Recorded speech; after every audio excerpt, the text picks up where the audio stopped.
How's it going, everybody? Welcome back to Tag Team, Pokemon Trading Card Game's premier podcasting trio. My name is Riley Hulbert, joined as always by my good friends, Mr. Andrew Mahone and Mr. JW Kriewall. Folks, how are we doing today? Big chillin' here, Riley. Just getting back into my new normal routine now with my new stream schedule, my new studio, all that. So, kind of figuring out what my weekly workflow feels like. It has been amazing to just get to really dive in and work for long stretches of time at a time on videos and projects that I'm really excited about. I'm working on one right now for the Tricky Hideout channel that I can't wait to release. It's almost done, being edited up now. And what's so fun about it is that nobody knows what happens because I didn't stream it, right? So yeah. No, I haven't even leaked necessarily what it's here. about. So the entire premise of the video is going to be a surprise, and it's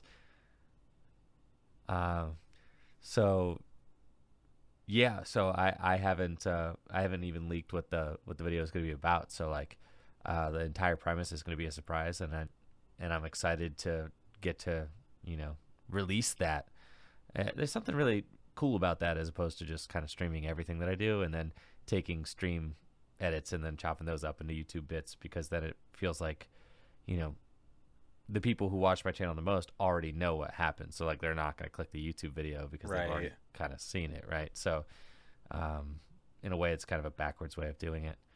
So yeah, it's it is, but it's also for the people who are streaming these online games, that's so the style right now, which is just very interesting.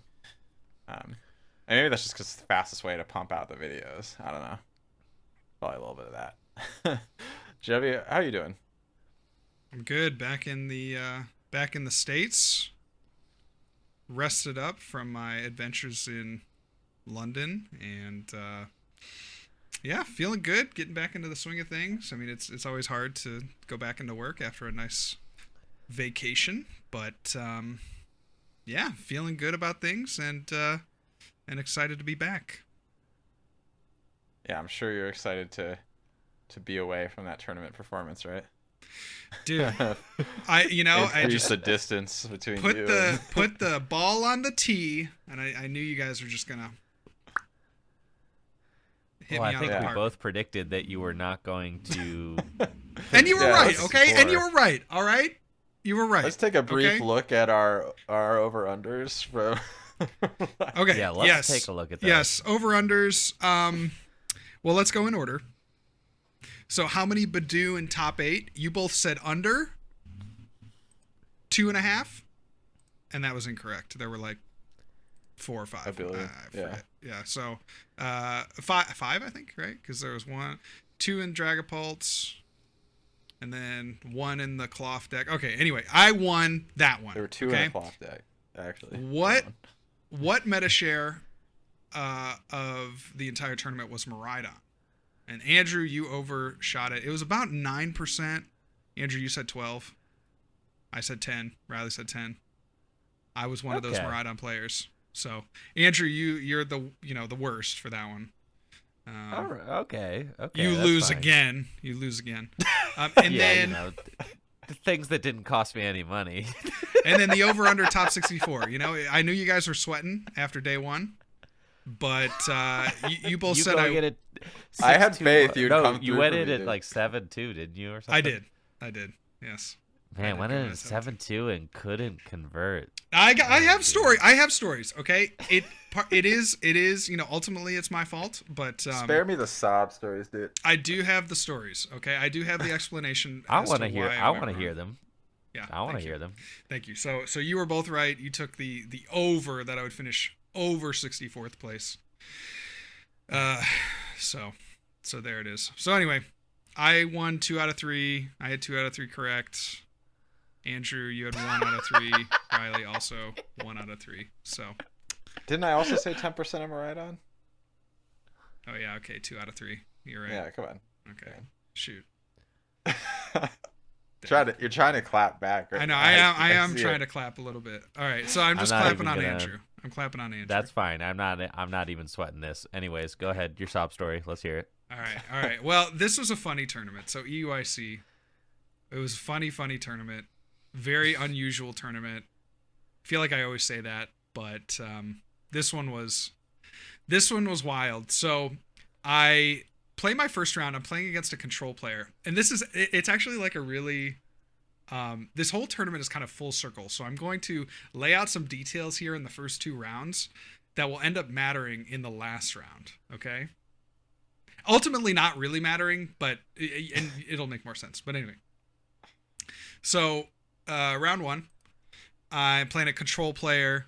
They are playing like some like Pidgeot based control, and they have Noivern. It's really annoying. I end up winning that one just because I can, one-shot the Pidgeots. And so I'm 2-0, or, I win 2-0 heading into round 2. Round number 2, I'm playing against Hermione, who was my top 8 opponent in Toronto of 2023. And I really like playing against him. I think he plays really clean, plays really smooth. He was playing a Lost Box deck, which not a great matchup.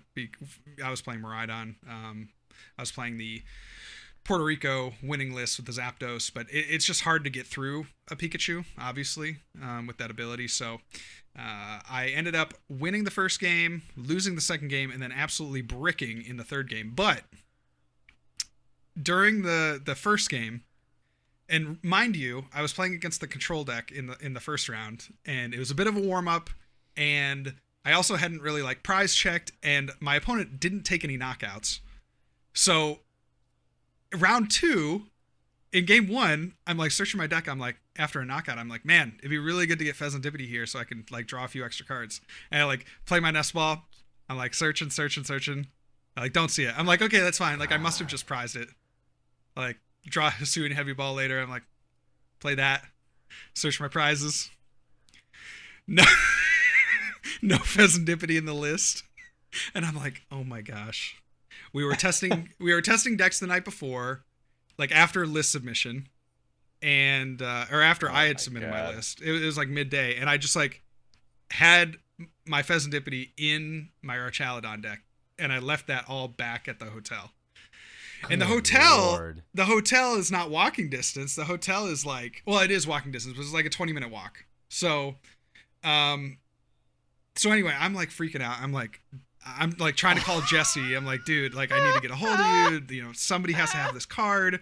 And I'm talking to this guy that I met, a fan, and I'm telling him my predicament. I'm like, hey, dude, I gotta go. Like, I gotta find this card. I might have to just like run back to the hotel and then run back. And he's like, bro, there are vendors here, which is, I guess, somewhat new, but I'm really not used to there being vendors at like internationals and worlds. But he says, yeah, dude, there's vendors at the back of the hall. Go check there. And so I go back, and wouldn't you know it, they have a $5 Pheasantipity, and I snatch that boy up, and I play it, put it in my deck, and I'm like, oh man, okay, day saved. Like it didn't really cost me. I think I was losing that game against Hermione in round 2 either way. But all right, now I have a legal deck. Do you have a legal deck? For now. Did you swap the Fez, or was it just missing? I was just missing. I had 16 energy, so I just took out an energy. And I put in the Fez. So then, round number 3, I am playing against an Iron Thorns, and I'm just not exaggerating. This is like the worst generator series of all time. I'm like, okay, I just need 1 energy here, and then I can take control of this game and get a Miraidon up and start attacking. And I like generator number 1, and I miss. I'm like, okay, I'll just Forest Seal Stone, and I'll get another generator, and I generator again, and like don't hit a single energy. I'm like, ah! It was horrible. Well, what you should have done. What's that?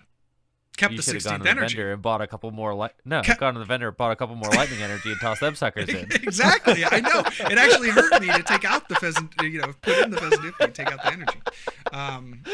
But yeah, so I ended up losing that one 2-0. I mean, it was tough because it was like, it was tough losing that one because my opponent, I looked at his record afterwards, and he didn't win another game the entire rest of the day. I think he finished like 2-5-1 or 2-4-1 drop, something like that. So I'm sitting at 1-2, with a couple of heartbreakers, and I start to get in a groove. I hit a Guardy, I hit a Dragon Ball Dusknoir, win those relatively easily. In round 6, I play against, oh my gosh, this was like the craziest round, dude. So, I'm feeling kind of good. I'm getting some momentum going. And then on his turn, he goes, he flips over Mimikyu. I'm like, frick, dude, really?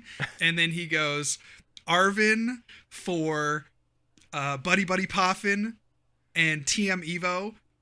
Buddy Buddy Poffin for 2 Noibat. And then TM Evo into 2 Noivern. And I'm like, Yo. I'm going to lose to this. Like, this is how it's all going to go down. And so I lose the first game. And, I just don't know what I'm playing against. And he gets the double Noivern. And I'm like, oh my, I can't believe this is happening to me. And game 2, I win. I go second. I get a donk on his Mimikyu.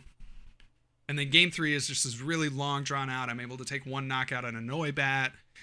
And I'm able to knock out, I'm able to push with the Iron Bundle and bring up a and gust the the whatever Noivern, take a knockout with a Raichu, and then it all just kind of comes down to the last turn. He has a single Mimikyu out, and if I can just get through that, and I generator, and I have to hit 2 off the generator, and I generator on the Zapdos, and I hit 2, and I swing into his Mimikyu and take that knockout. Now I was like, okay, now I'm feeling good. We're running it back. Take another couple quick wins in round 7 and 8, and then round 9.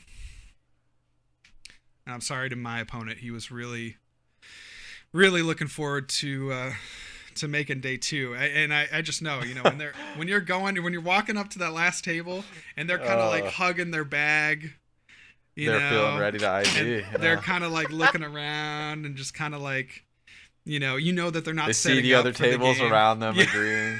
Yeah. And it really was. I mean, it was kind of.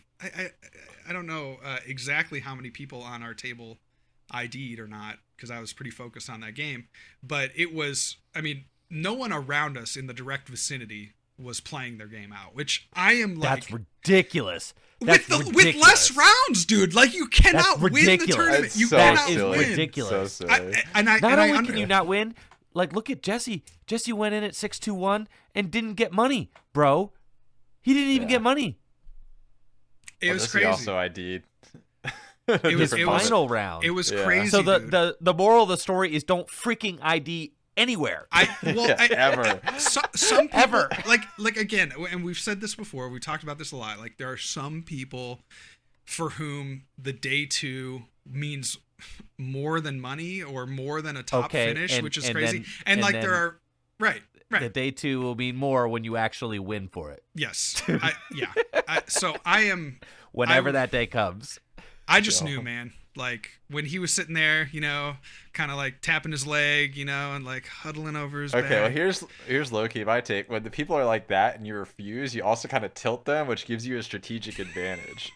I agree. But he he knows right away, because he's I'm sitting down, I'm getting out my stuff, I'm just, oh yeah, dude. I'm just I'm locking sides. in, it's another round, right? It's another round. I'm locking in, I'm getting all my stuff out, and he's like, hey, if we both ID here, that would put us both into day 2. There's kind of a bargaining that's occurring here. Hey, it'd be good for both. It'd be good for both of us. I'm like, nah, man, I'm trying to win the tournament. We got to play it out. And that could obviously backfire. He could have flipped over. He could have flipped over. Mimikyu, Arvin for Buddy Buddy Poffin. And TM Evo, and then gone into 2 Noiverns, but he ended up playing Miraidon, and and I was able to win 2-0 there. So really nice guy. Unfortunate that we couldn't just ID there at the last round, but I was trying for something better there. So day 2, I'm feeling good. Round 10, this really sucked. I was playing against Rowan, who has been my rival. I don't know, the last couple of years. I lost to him in Peoria last year, which didn't end up mattering all that much. We both made top 8. We actually both had a top 4 finish in Peoria, but he smoked me last year. And then we played this year in Baltimore, and he was playing Drago, and I was playing Lugia, a generally favored matchup, but I was only able to get one Archeops up both games, and it just like didn't happen. And then he's playing Gardevoir at this tournament, and again, another decently favored, favored for Miraidon. Maybe not overly favored. He was playing the Klefki, which I expected, but is that it's good. I would take that matchup more often than not. And game 1, he goes, flip over Klefki. I'm like, dude, come on, like give me one turn. Like I choose to go first, and he flips over the Klefki. I'm like, dude, okay, it's fine. I top deck because I start Miraidon. I'm like, okay, it would have been great if it was any other Pokemon that you started. That's fine. I top deck the Iron Hands. I'm like, okay, this actually can work. So I bench the Iron Hands. I attach a double turbo to it. I'm like, this is actually decent because on my second turn, I can go Arven for a generator and the board. The board Or whatever. Exactly, the rescue board. I can just get out of there and take my 2 prizes, and I should just win from there.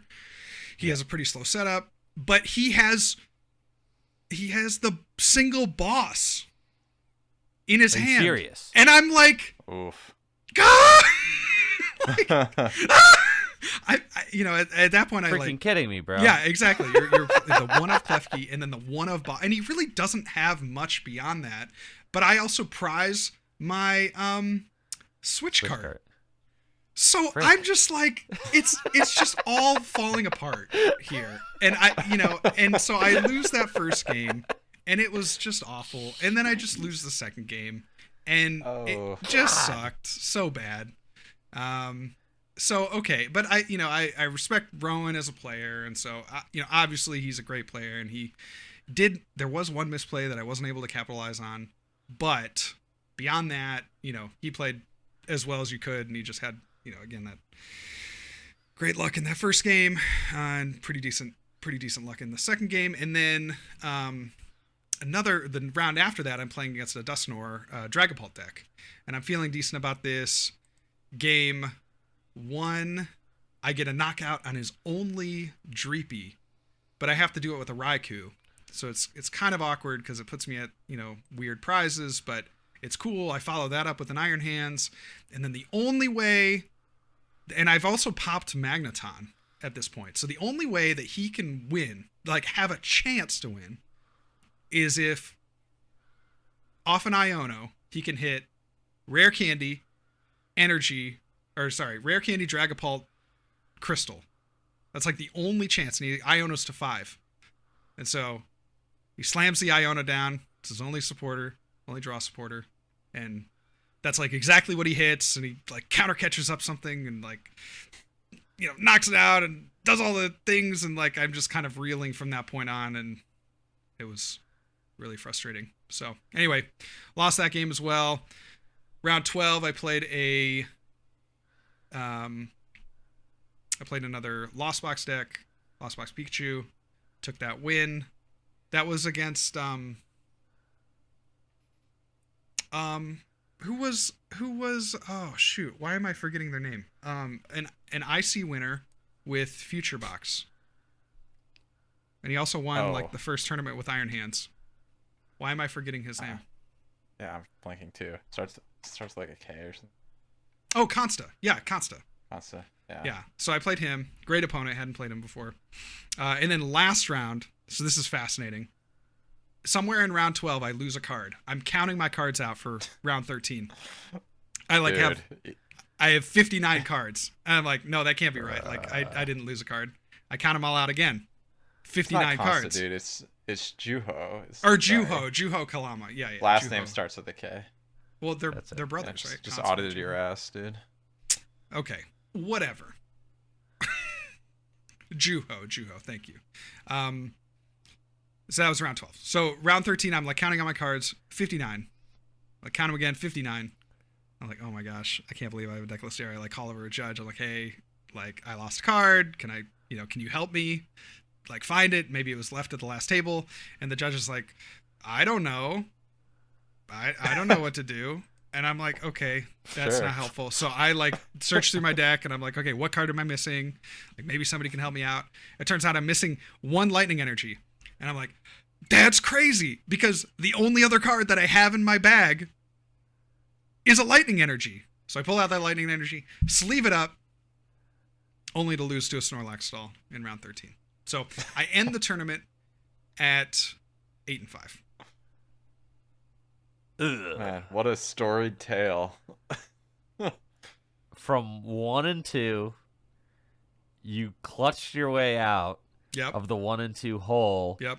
You bodied someone's dream of their first day 2, and then you sputtered out of control all the way to the finish line.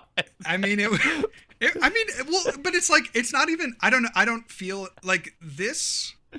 I don't feel as bad in this turn. And I'm trying, this is obviously a little bit of trying to justify and a little bit of like just responding to what you just said, because in day 2, you only get 4 rounds. Like, it's not true. like we're talking It's true. about like, it's not the 6 rounds. Like sputtering out, I usually think of as just being like, Dude, you got to go lose- beast mode in those 4 you know, rounds. I tried. I did my absolute best, Yeah. man. But it's not like you're losing 6 rounds and then you're ending, your tournament having a negative win-loss Even. record, right? Or even, right? Dude. That's not what happened, What if that's why they cut down the rounds? So that way people stop ending day 2 with negative record. It might It be. was know. crazy, and then people playing in day 2, like that far in the pit. It's like, bro, Just end it all here, why you man. even? Dude, you yeah, ever- just end it? Yeah. It's like actually so crazy. If you've ever been in the pit in day 1, like everybody down there is kind of chill. Like they're all just having the best time of their life. And the Right. pit in day 2 is like the most miserable place on planet Earth. I don't think I've ever been in the pit of day 2. Oh, That's something I can proudly claim. I have never shit the bed. I've never had a shit the bed maneuver. I've never done it. Yeah, You've had that's a lot because of you bad don't make day it to ones in day your 2 time. anymore, bro. Yeah, come on. That's not true. You drop Pull up before you even Limitless, get bro. to Yeah, you down drop low at in day 1-2. You would have dropped at 1-2, Andrew. Well, That's actually yeah, facts. okay, but That's we're not actually facts. talking about day 1s. We're talking about day 2. When I'm in day 2, I'm fantastic. Yeah. I'm Point saying is, I've never gone negative in day 2. Never. what I'm saying is in day 1 in the pits, the people there are just playing for fun. They don't care. Like they're happy to be like 0-6, and they're upset when they get the bye because they just want to play more Pokemon. It's like the vibes that immaculate down there. Mm-hmm. They The are. pits True. of day 2, everyone's miserable. Nobody's having a good time. They all- it's And like just I said, I so wouldn't know bad. anything about. I wouldn't It's know anything about so those. bad, man. So there's one more slight silver lining. I did achieve a top 256. I was 256th place. On the nose. On the nose, Exactly. yeah. I have it up right now. Exactly 256th. Which I And don't by think a narrow makes up. margin too. I know. I don't think it makes up for You the beast. bubble earlier in the year at Baltimore, but any points are good Beast points. mode. Right? This is Worth by it. 0.08 Beast mode. resistance that he made that. 0.08. Beast mode. Man, Yeah. love that. And then into my prize packs, we got Surging Sparks. I pulled the Pikachu.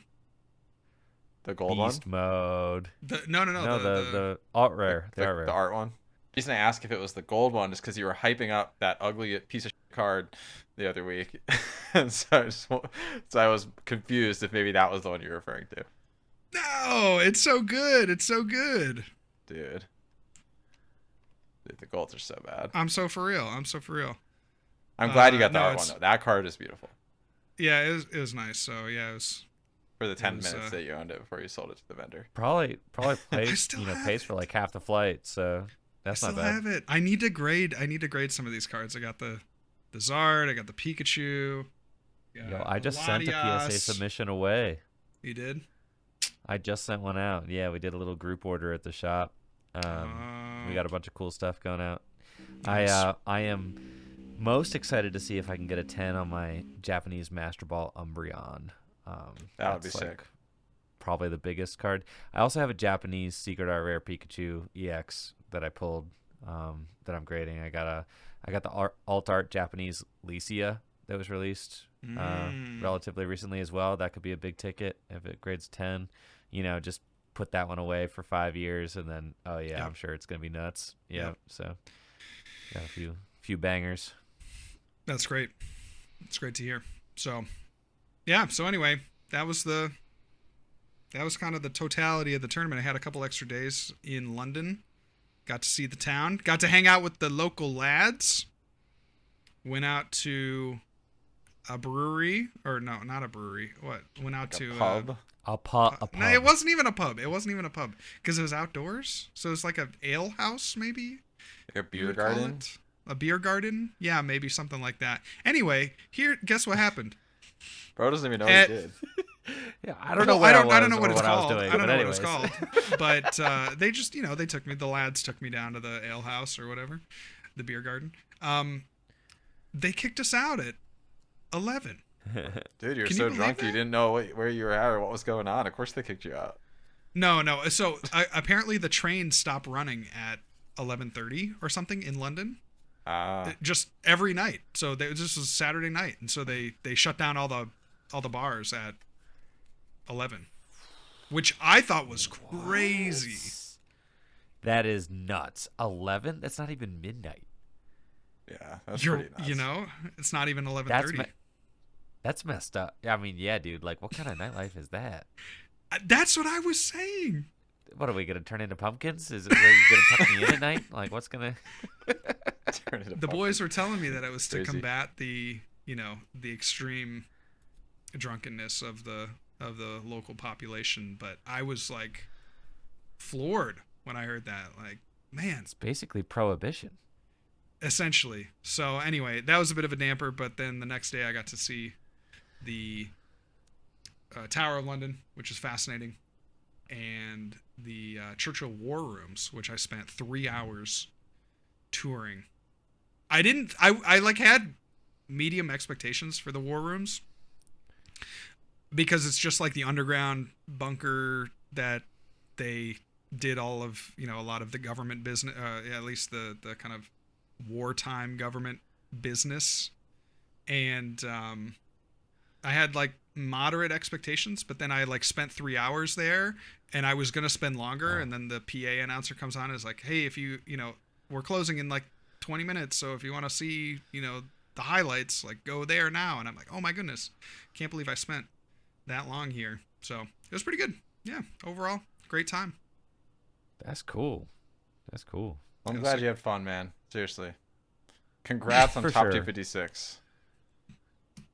For sure. Hey, getting in last place, getting that in there. I mean, it makes it worth it. You're going for, you are not just like, you're not just out there trying to win money every weekend. You're also going for your world's invite, and for the world's grind, points are everything, right? So every championship point counts, dude. Congrats. Yeah, dude. Got a horrible feeling about it, man. Got a horrible feeling about it. Really? Where are you at right now? What's your total CP? So total CP is, and this is 3 finishes, right? So there is a lot of room to make up ground because a lot of people above have 3 out of your how many finishes? Well, you can have 5 total. So I have 3. Okay. I've had finishes at every major that I've attended, but okay. I've only been to 3, right? Yes. So I am at 438.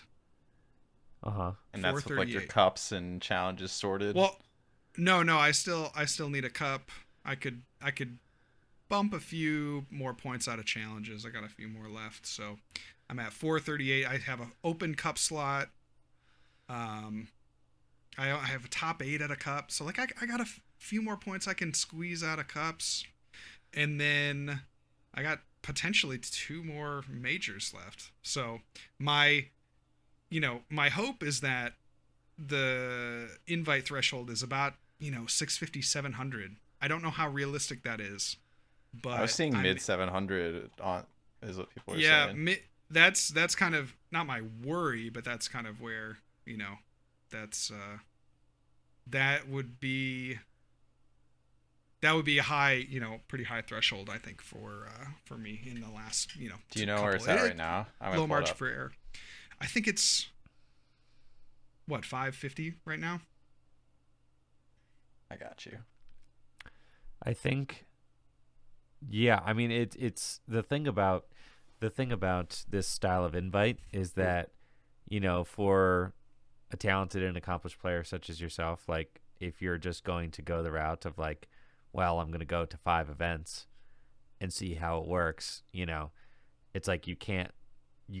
In years past when we were grinding more, it was like you could kind of like muscle your way on like an off year. You could kind of muscle your way into the invite.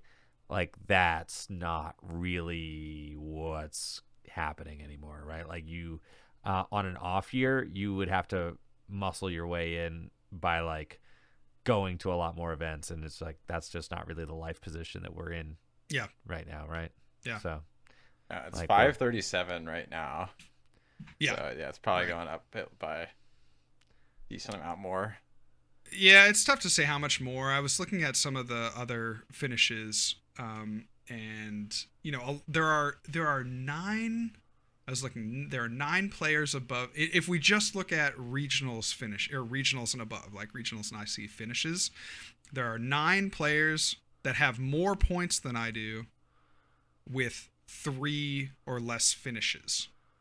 So I'm like 139th or so. So like my all that to say is like, I feel fine about the finishes, right? Like I'm not out there embarrassing myself.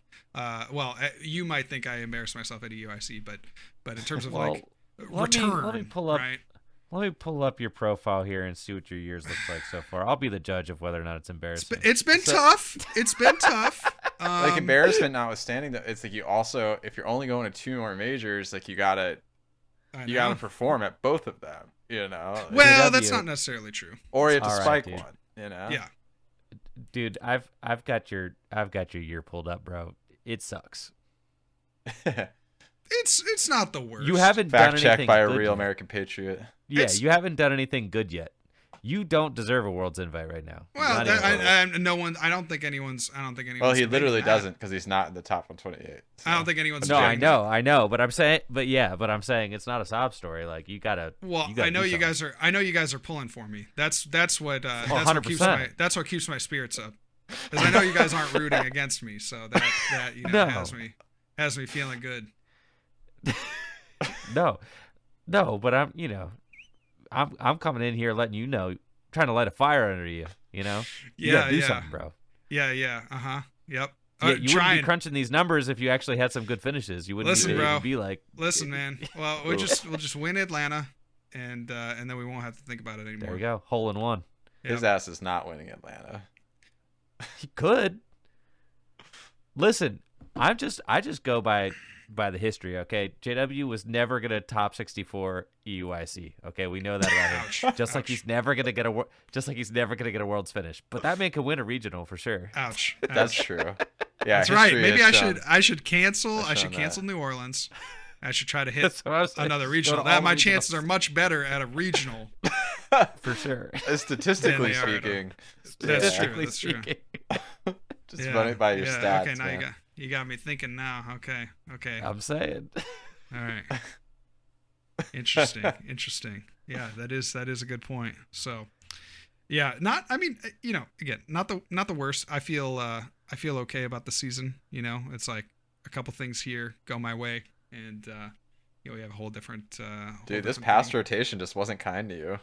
No, it was like tough. last year. I don't regret the deck choices, right? So I played Lugia, I played Pult Thorns. That I think is the most questionable of the decks. And then Miraidon, I felt like, even if it didn't have the greatest finishes, which we'll get to at UIC. Here's the thing. Felt pretty good about that. Although I will give you your flowers, Andrew. You did kind of call Cloth Terapgos, so proud of you for that one. Thank you. I called Snorlax, which I felt like was a good call too. Yeah, that's true. Looking That at is true. JW's Limitless profile, which I am now analyzing, JW, you're kind of streaky, bro. What do you want me to say? I really don't go to that many events. No, but I'm saying like you got hot, like you're streaky though. I mean, like when you're hot, and then when you're not, you're not. But yeah, but I don't know. Well, okay, so here's what I'm not doing, Andrew. I'm not dropping in day one. I didn't say you were, bro. Well, that's not. gonna drop I don't know. in day I'm one. like, okay, so here, I think I'm putting myself in the conversation more than I'm leaving myself out of the conversation, right? I think that's fair. I mean, it's like 9 out of 10 day twos or something in the last 10 majors. Just not 9 what out I, of 10 what day I twos. see on your Limitless profile. You got a lot of day twos and not a lot of top 32s. Listen, I'm trying my best, bro. If I could, Oh, I know. If I could get my top 32s, when you then- just say I'm trying my best, that doesn't make it fun. Yeah. Dang, dude. well, it's just good to know I got my boys in my corner. It's really easy to be retired and talk shit. It's Yep, there you Got go. an armchair yeah, player right here. yeah. See, I'm just an old man yelling at the TV now. Right. Well, hey, I might. Hey, who knows? Might be joining you next year. Who knows? There you go. Who knows? The water's great. I Tell you know, what, I know. water is great. I know. Then we'll have to find somebody else to pick on. For sure. We just start picking on random players, like like they're football players on the TV or something.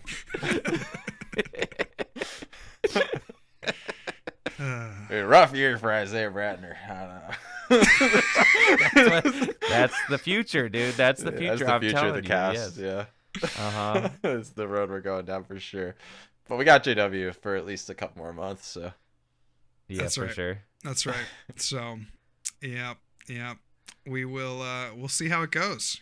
Put our best foot forward. I'm happy you guys are coming to New Orleans. We'll finally get kind of the squad back together. Get some real, real That's gonna work be in. awesome. Get some real work in. This could be the comeback of the year, comeback of the decade, maybe some are saying, and really spike NAIC. Yeah. yeah, maybe I not for think you, it's but so. for other folks. Yeah, potentially. definitely.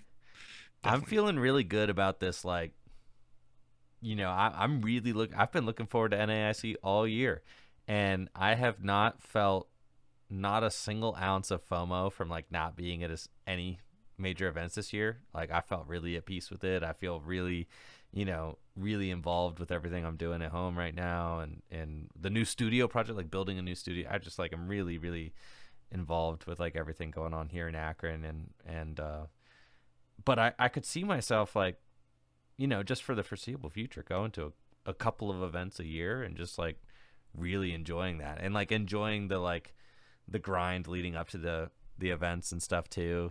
I think now that I'm not in this position where I'm traveling to an event, once a month or twice a month, it's made me appreciate them so much more. Like, I'm really looking forward to NAIC. Yeah, I'm looking forward to NIC. I am doing Milwaukee as well, since it's literally an hour away. I got to do that. Yeah. Makes sense. I will say, like, playing less tournaments at it's like the lack of paper that's kind of killed it for me. I feel like, personally, like the lack of people that I'm playing paper with has kind of killed it for me. I do not enjoy TCG Live enough to prep for events on it. No. Yeah. And it's too slow. It is too slow, even with all the changes.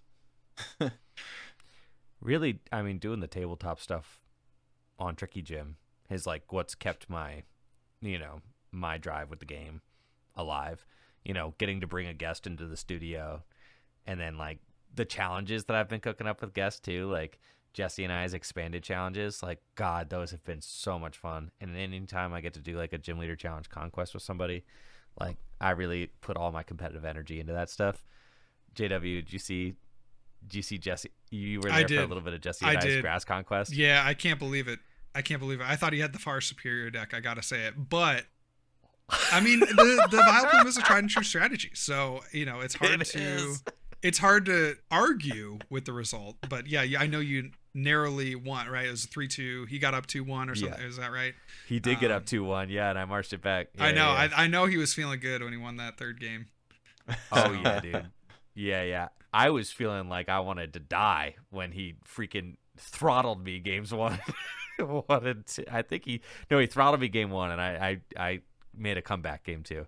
but he throttled me. He went first and opened with Trolley. the trolley, Skyfield Precious trolley. Skyfield trolley. I'm playing item lock, and he Yeah. goes first and opens Skyfield trolley, and I'm like, oh, I guess I should just. And I missed the turn 1 item lock. I'm like, yeah, this is gonna be a wrap. Yep. Yeah. Jesse did call you pretty hard on the item lock. We were talking about it Yeah. before UIC. Crazy thing is, like, I tried to build 2 other decks, and I just failed miserably at making them work. So then I defaulted to item lock. So he was correct. It was my safety choice for sure. Well, Yeah, I think he pretty much you nailed know, it kind there, of so. a least common denominator. And maybe this is like a strategy if I, depending on how much I play into the future seasons, but just take the like most straightforward strategy in any given tournament and just play that. Didn't you just just take the do most that? Really well. Didn't you just do that to a basic- top 256? I don't know if I would call. I would say like, what would be the most straightforward strategy? I mean, I would see Iron say, Thorns. Like, Iron Thorns. Arcaladon. Arcaladon, that's a good one. Yeah. Yeah. You think Arcaladon's more straightforward than Maridon? Probably. Yes. Yes. Probably, Without a doubt. yeah. Yes. Without a Especially doubt. if you don't play You're Dialga. doing like 50 Yeah. less actions a turn. And Yeah, there are you're like right. multiple people to attack with in a Maridon deck. There's like one. Yeah, I think the only shot deck. of, There's only like one of single our attack. child on winning that argument in hindsight is if you're playing Dialga, like For sure. routing that out. But yeah, interesting. Well, our child on didn't really show up either, so that probably wouldn't have been wouldn't have been your goat this tournament either. So Top 4, What I do don't you guys know. think about I'd switch the places. finals? Top 4? Yeah. Let's talk results. What do you guys think? The Donk finals?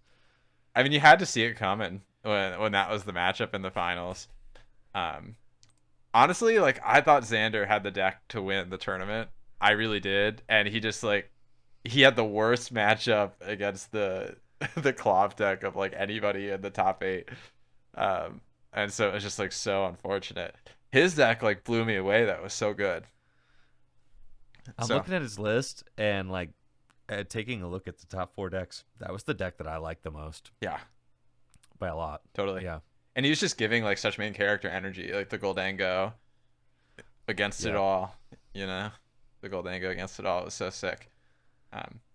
But I mean, you had to know that was a possibility when it was Clopteropagos in the finals that could happen, and it's just unfortunate for Natalie because I feel like she like solidly controlled the game that she won and just didn't even get to play the other 2. Yep. So just to quickly recap for those of you at home who are not privy to the specifics of what we're talking about, Ryuki Okada from Japan won EUIC with his Clopteropagos deck, donking Natalie Miller in 2 out of 3 games in the finals with her Dragapult Dust Noir deck. Xander also lost to Ryuki in top 4. He was playing Goldango with a Monkey Dory. Honestly, pretty similar vibes to that Goldango Dragapult with the Monkey Dory, but you just took the Dragapult out. So, turns out that made the deck a lot better. But I was really rooting for Xander personally. I wanted to see him win the tournament. Yeah, it was I'm also like fascinating. sorry, Go one more ahead. thing. As an armchair viewer, Xander's like I'm a fan of Xander. Yeah, Xander's a guy. Yeah, definitely down to earth. Seems like, certainly rooting for him, and another good finish for him and really that group. I mean, if you look at all the players that played Goldango, right? You had Isaiah Bradner, top 64, Rahul Reddy, Grant Shen, both top 32. You had a number of really high profile players. And a couple other different Goldangos. And a couple other different Goldangos. Yes, absolutely. Yeah, Goldango was, I think, overall, like, the deck of the tournament. I mean, there's maybe an argument that you can make for Cloth, but just in It was like the sleeper pick. The sleeper pick, yeah. Goldango was definitely the sleeper pick. And I wouldn't have tabbed it in this way. Like, I when we played Goldango last NAIC, I felt like that was a really good... a really strong way to play it with the Palkia line and being able to utilize Greninja. And I just seeing these Goldango lists, and most of them, obviously, kind of all created by one group. but foregoing the Palkia strategy, I thought seemed a little bit risky because there were a lot of these evolution decks that had just cut mana fee by this point, and so it felt like leaning into Greninja was still pretty viable against things like Gardevoir, against things like Dragapult, Charizard, but I think that was the most interesting deck building choice that I saw from that list because I would have thought that Greninja would be a pretty strong player in this format. I actually feel like I kind of disagree. I feel like the real strength of Goldengo right now is the fact that you can go from like you can control your multi-prize board completely. Yeah. And Goldengo is also just inconvenient enough of HP as well that it's like so annoying to deal with it for a lot of decks. Especially with Monkey Dory for the Dragapult matchup, like you really want those 6 damage counters. And Monkey Dory can control that really well. So yeah, like honestly, like when I saw the concept and I thought through it, it made a lot of sense. It just wasn't something that I had really clocked going into the tournament, which I think is why it was so well positioned. We had thought about Cerulege, but which accomplishes a similar thing, and I'd put a decent amount of time into Cerulege. But the problem with Cerulege is that the order in which you need to draw cards is very specific. That's obviously a lot different with a deck like Goldengo, where you're not just pitching resources other than energy. You're discarding it with Radiant Greninja. You are controlling basically exactly what resources you are using at what time, and that obviously is you just have better resource control throughout the course of a game, and that's going to play into being able to route and navigate matchups a little bit better. I think there's like 2 other things that Goldengo has over Cerulege, in my opinion. One of which I think we'd actually talked about leading up to EUIC, and that's that Cerulege often does have to bench like a squawk ability and stuff, and that actually leaves you vulnerable still to like playing the multi-prize game before you're ready. And then Goldengo, I think, just is a better engine behind it, like going through the game. I think Cerulege is more explosive turn 1, but then Goldengo has like the point bonus and it's just consistently drawing. It plays like a similar like item based engine, but has that coin bonus consistency. It synergizes really well with like Cypher and stuff, whereas Cerulege, you're just trying to rip 7, and draw well off it. Yep. So, absolutely. Yeah, I don't know. It makes sense. Yo, how about Yella again? Another top 16 Goldengo. Dude, Goldengo's most loyal soldier. Yeah. Insane. Like, this is the Goldengo guy. The Golden Goat. Yep. The Golden Goat. Back at it again. Just incredible. It is incredible. I mean, so shout out to Yella. I mean, don't think that it did not go unnoticed that you top 16 this event with Goldengo again, sir. He's so loyal. Get your man like seriously. Yeah. Who just believes in an archetype. I mean, that's an inspiration, JW. All this thinking you've done about like what deck to play and all that. You could have been playing Goldengo. You could have been just one-tricking a deck and not thinking about it. Well, you know what?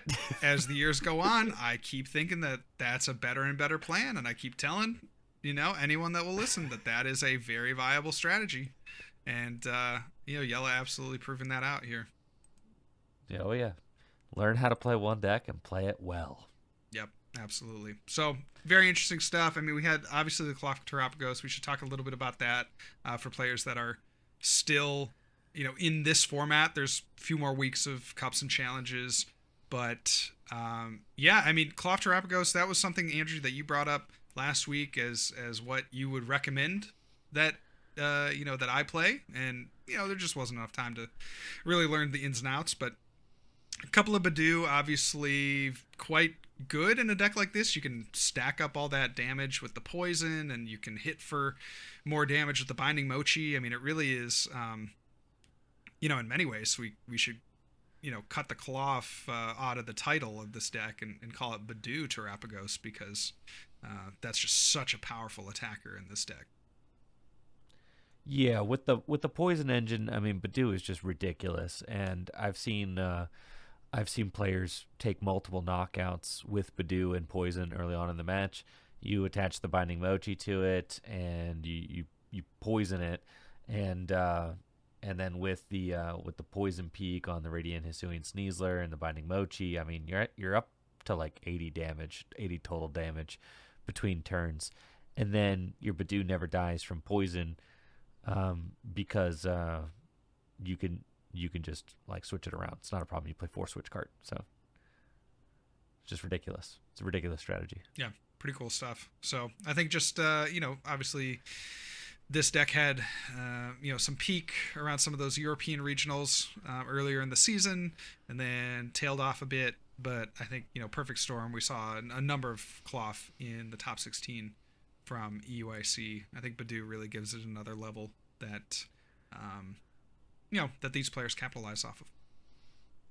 For sure. I mean, it's fast, aggressive item lock. It's basically having the ability against a deck like Dragapult to knock out Dreepy. I mean, you've got the ability to take out those Dreepy while also inflicting item lock so that they can't recover them, which is ridiculous, right? They can't Night Stretcher for them or anything like that.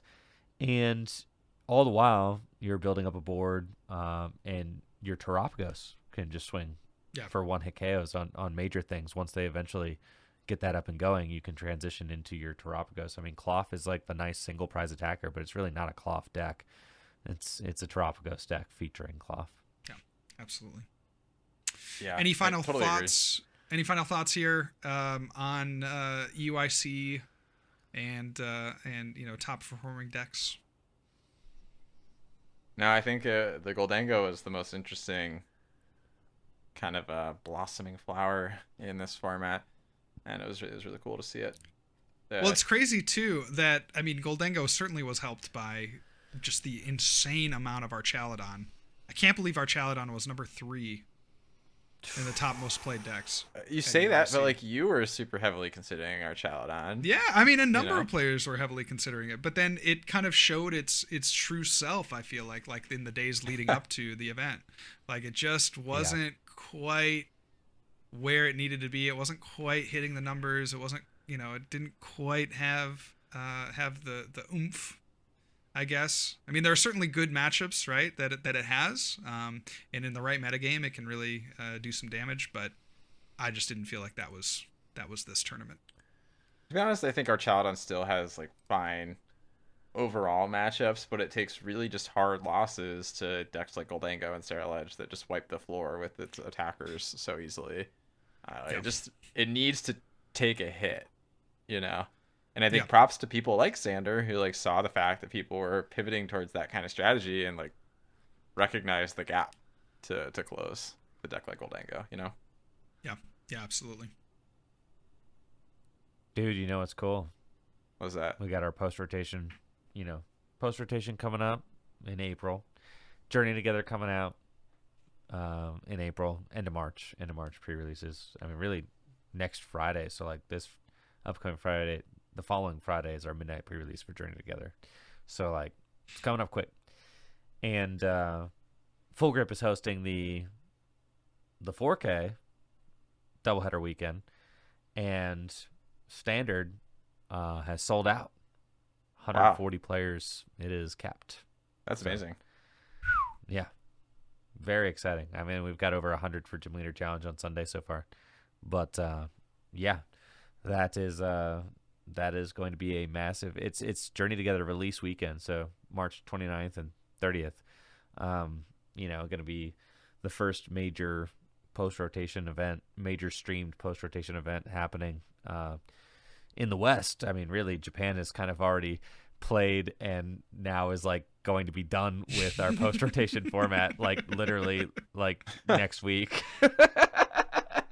When Heatwave Arena comes out, they're already done with our post-rotation format. So they'll be like one step ahead again before we start even playing our post-rotation format. But whatever, it'll be new to us. Yeah, and to be fair, like the meta always develops a little bit differently in the West versus Japan, so it'll be interesting to see like how things deviate between us. It feels like the Journey Together set itself didn't end up being the most impactful over in Japan on the whole.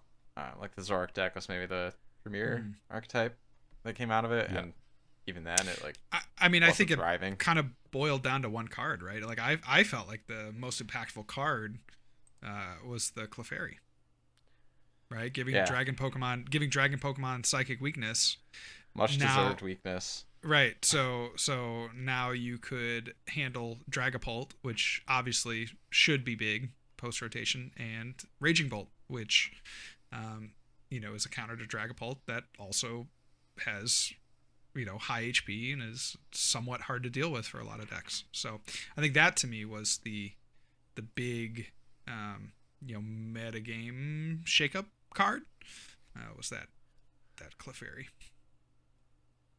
Yeah, and the energy cost is obviously super convenient for like a Crispin to power it up. Yes, totally. So, and that's pretty much entirely what Tord and Rahul and them build their deck around, that Crispin engine. So, Yep. I'm looking at kind of how far along we were. We talking about a handful of new cards. I feel like the ones that we have to talk about though are the Pokemon Day reveals in the Mega Pokemon returning later this year. So just a brief recap of that for those of y'all who missed it. Pokemon Day happened. It's the anniversary of the Pokemon games coming out in Japan. They always like to share some news. And the big news in the TCG space is that Mega Pokemon are back. They revealed Mega Lucario and Mega Gardevoir EX, 340 and 60 HP respectively.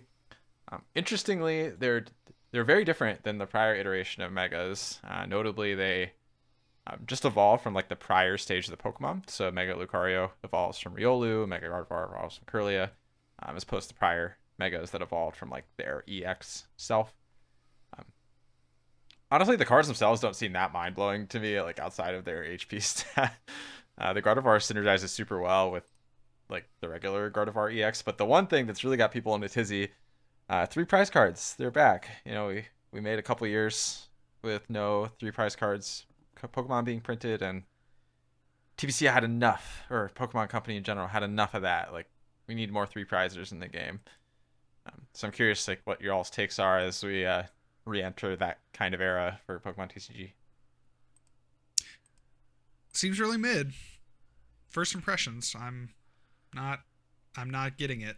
And we always have those first reveals are going to be probably the weakest of the EXs. Among the weakest, yeah. I'm sure that we're going to get some pretty broken, overpowered cards. I don't like the 3 prize mechanic, just generally speaking. I felt like we were in a pretty good balance in this current format where you did have a lot of high HP 2 prizers with the V stars, and then you had your single prizers that were generally just a little bit weaker with things like Gardevoir or something like Ancient Box. Like, it felt like there was a good mix, right now. Not that I love this format that we're currently in, but it did feel like in terms of they kept the power scale pretty consistent. And now with 3 prizers, who knows how that elevates things and forces the game to the power creep up. So not a big fan. These seem pretty mid. Mega Lucario I think is probably the worst of the 2, but yeah, again, really nothing to get excited about at this point. Yeah, I don't think that there's any point in like looking at the cards and being like, oh well, this is how I'm gonna build this or deck or whatever. I mean, because like you're looking at cards with no context, devoid of right? context. So, like, yeah. So I think that kind of predictive stuff about like the formats to come is like always kind of silly, right? Brainstorming already about the deck you're going to build with whatever character, because like you don't know the context that those cards are going to get dropped into. But conceptually, I think it's really interesting because the more I've gotten into the Pokemon trading card game and the longer I've played over the years, I really like thinking about the game design of it, and having participated in so much of Creature's game at this point, and kind of getting to see how things have ebbed and flowed and how the game has changed over the years. Kind of seeing their strategic moves from one set to the next and one gimmick to the next has been interesting over the years. And So like this is a next major step, right? It's a big deal. I mean, this is the equivalent of their tag team announcement for the Scarlet and Violet era. And think about how big tag team Pokemon were. You can't even think about Sun and Moon without thinking about the tag team Pokemon GX. You can't even think about Sword and Shield without thinking about V-Stars, right? Like, this is our V-Star announcement? Is this our tag team equivalent? Is this it? Or is there going to be something more? We are in a little bit of an interesting block, though. And what makes this block different as opposed to the Sun and Moon and to the Sword and Shield blocks is that it ought to be longer. And the reason for that is that Pokemon is upsetting their 3-year release schedule for major title games, right? And for the first time in a long time, right? So, like, are we going to have cards that are based around Legends Z to A? Are we going to have the Scarlet and Violet block kind of continue on as it explores different, sects of the Pokemon universe that we haven't explored in the trading card game for a long time? For instance, the Rockets set, and the Gym Leaders Pokemon. Like, I think this stuff is really cool. As a Pokemon trading card fan, I love that the game designers are getting more opportunities to dig deeper into the Pokemon world and lore with the cards.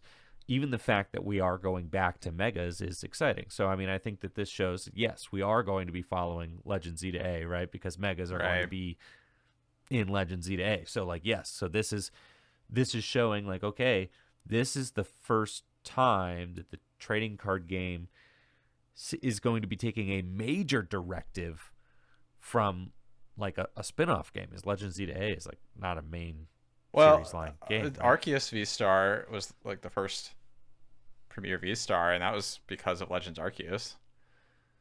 That's one Pokemon though. This is like an entire we're going but they Megas had like a ton of like the art and stuff was really Yeah, I think the V-Star era was meant to be Irida, informed right? by Legends Arceus. I think it was. Yeah, I guess that makes sense. Right? Yeah, no, you've got like Irida, you've got it's actually what you said sounded really good, Andrew, until Riley scrutinized it.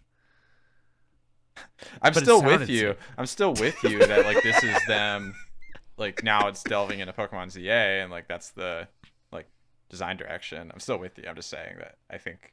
Well, I feel like in years past they did.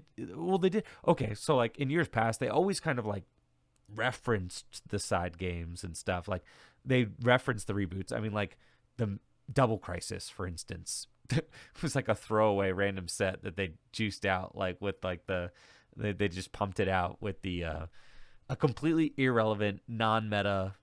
But Primal Clash set. Was and like all like that. That Primal Clash, like 3 blocks with like Primal Clash, Ancient Origins, and Roaring Skies, that was all dedicated to Omega Ruby and Alpha Sapphire.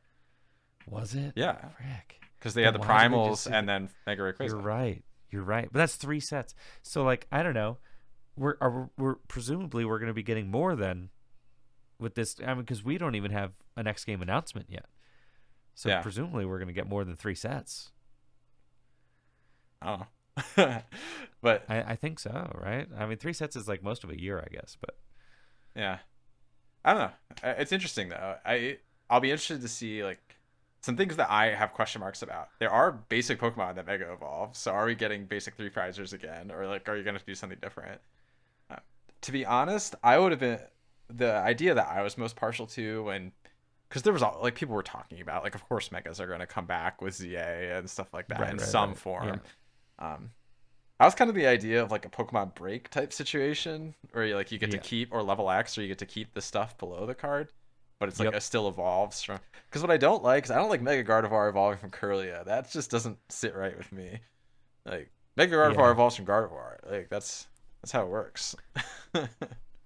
That's how you know Riley's a real gamer. I'm a real gamer. All the real Pokemon gamers are like really upset about that, and rightfully so. Like if you're a real Pokemon fan, that's just not how Mega Evolution works, right? So like it's weird. So like if you're, I don't have that kind of like, I don't have that kind of nerdness. Well, I also just going think it's on in like my less. brain. I think it's like less So, interesting to do it this way, personally. Like I think it'd be more interesting to like engage with the cards like at that like extra level. I agree. They should have been. They should have been. In my mind, they were going to exist as like a level X or a break mechanic. That's how, in my mind, I was like, they'd be dope if they were like. Yeah, it'd be sick. Yeah. And I wish they would revisit an idea like that because I think those types of cards are really cool, even if they don't end up always being great. Like most of the breaks sucked, Right. but like they're really cool. A lot of level X's Even if actually you- were pretty good, but breaks were Even if you largely- look back at like from a design standpoint, this is something that's like it kind of sucks about the new megas is that they don't look cool. They just look like They look EXs, horrible. right? Yeah, they look pretty bad. They look Well, they have horrible. like the And if you attack look at effects. all of I the think that's the old- gimmick. If you look at all the old mega Pokemon EX, You liked the words. from the Japanese text. I mean, that And it was was in like English in Japan, which at is really at a glance, you knew you were looking at a mega Pokemon because it had that huge sweeping Japanese text going through. I don't know. I That- think you're Andrew, It's such an underestimating like iconic thing. At a glance, you know that you're looking at these new Mega Pokemon because they look like some of the worst cards that they printed in decades.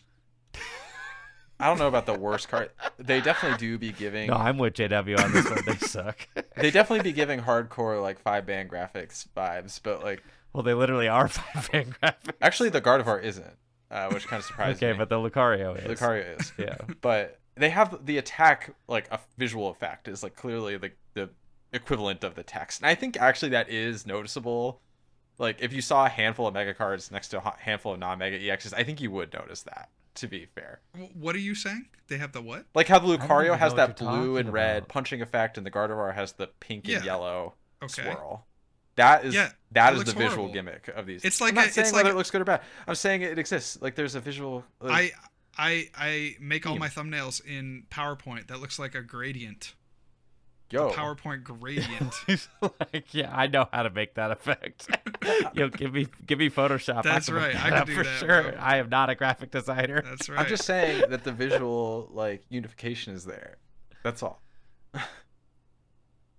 And it is. It is. And we're saying that the unification they're using is worse than Plus, the text that come they on. used back Plus, 10 years ago. how many of like the base art EXs and Vs look good? Anyway, Actually, you'd be if you go back and you look at like all of the old Megas EXs with their Japanese text. I'm not like, talking about the old they megas. look I'm talking sick. in the last 5 years. How many of like the base Oh, arts have well, looked oh, come on. Whoa, wait, so we can't compare things to the good old days anymore? good? Like I bet they'll have some fire, like secret art rares. That's all. Sure. Of course they will.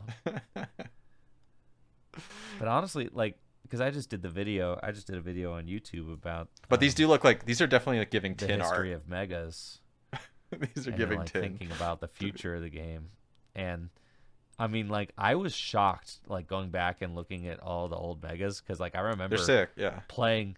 I remember playing during that time and being like, all of these Pokemon suck so bad. I don't want to pull any of you in my booster packs. You are all ass, you know, like. But now, you know, get me looking at like Mega Camera Up DX, and I'm like, that's the coolest Pokemon card I've ever freaking seen, or like Mega Gengar EX, or any of the like the Mega Guardy EX, the I liked- shiny Mega Guardy EX that's 2 types, Psychic and Fairy. That Like, one was these fire. cards- That's actually one of my favorite That's cards what- from the megas. like we used to be a trading card game. Yeah, for all right, sure. is what I'm saying. Like these things were freaking fire.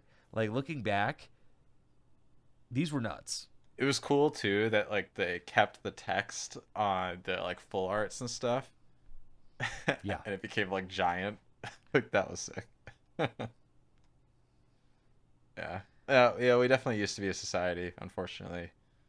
We are no longer, but it What goes. can you do? so it goes. Emerald Break, man. Who I knew? know, I'm Who looking at knew all we'd the be old yearning megas right for now. Emerald Break? I'm looking at all the old megas just to feel something right now. I'm sorry. Yeah. Who knew we'd be yearning for Emerald Break to be back? Well, I just can't wait to see the basic, like Mega Absol or Mega Kangaskhan that they print that just does something crazy for 2 energy. I'm thinking. For 2 energy, I'm thinking. Well, if you've That's noticed something the staple is the one colored, one colorless. yes, something that is, I don't know that this will be a thing, but like both the megas they revealed so far have very low energy costs. They do. Not They only have one, like which is breaking the design paradigm of the two. Like, the VMAX is all cost 2 for everything. It's always 2. yes, right. Yes, but these guys have an attack cost of 1. I know. It's So it's messed like, up. will every mega have a 1 energy attack cost? Maybe. I have a feeling they might. Like, they might all have a first Yeah. attack that's 1 energy. I agree. I think that that's probably going to be a thing. My early prediction. It seems kind of strange that Gardevoir has 2 1 energy attack costs. Like that is a very not Gardevoir thing to have. Just looking back at all the Gardevoirs ever, like there's never been one with 2 1 energy attacks. It's ridiculous. It's all Gardevoir always has a 3 energy attack or 4 even. Never 1, like let alone 2 1. So that makes me think that it is like Lucario is the type of dude to have a 1 energy attack. Okay, like that's the type of dude to have a 1 for 100%. But Guardy is not. So like that's what makes me think that this might actually be a design choice, is that they all have low energy costs. So we'll see if that holds true. I hope they print a 300 HP basic that has 1 energy attack. What's the reasoning there? Oh, you can't try to reason with creatures and their card design choices anymore. Just think of the fact that they made Terrestrial Bench Barrier and nothing makes sense. It's okay. There's Ouch. So much potential. I know. Yeah. The Terras. I wish we'd go back to my original idea where they just printed every Terra and every type. How fire would that be? That would have been cool, man. That would have been sick. That would have been cool. Like every time you pull a Terra, there's like a 1 in 10 chance you get the right or type. like Terra tools. Wouldn't that have I been got my fun? Grass Charizard and my Dark Charizard and my Water Charizard Oh yeah. for type coverage. Yeah, slap a tool on it to change its type. I thought that would be kind of fun. Like a Terra Crystal type of thing. Yeah. That actually would be cool. But then they would just be used to like hit for whatever the biggest deck is for weakness, and then it would be exactly. lame. It'd suck. So actually, opinion revoked. It's not cool. Yeah, horrible idea. What was I thinking? Yeah. So, anyway, there are a lot of cards that we could talk about, but I think we're kind of coming up to time. So I think we should save like Destined Rivals, etc. Oh, that's a next episode. That thing, seems like for a sure. next We got a episode. long Journey month together. ahead. Yep. We do. So yeah, it's Got gonna a be long month till rotation. gonna be a bit of a dry spell, but that is okay. Plenty to talk about next week and in the coming weeks. So with that, we say thank you all so much for listening. Appreciate the consistent listenership. If you are listening on Spotify, you can actually find this, or audio only. You can actually find this cast over on YouTube. We are uploading there consistently now as well. If you want to watch some visuals, if you want to see Andrew and Riley's beautiful face, you can head on over to YouTube and find the Tag Team Pokemon podcast. But yeah, if you want to get more involved with the cast, you can find us on X at Tag Team Pokemon. You can find Riley at Smiles with Riles, myself at Real John Walter, technically Andrew at Enjoy Friend, but I'll let him shout out his Blue Sky, his very active Blue Sky account. Bro. I don't know how active it is. I don't have a Blue Sky account. I just, I'm not big on social media this time in my life, so we'll see. It All goes right. through phases. Tricky Jim Discord. Twitterless Andrew. Rock on. Well, I think that'll do it for us for this time, and we'll catch you all next week. Peace.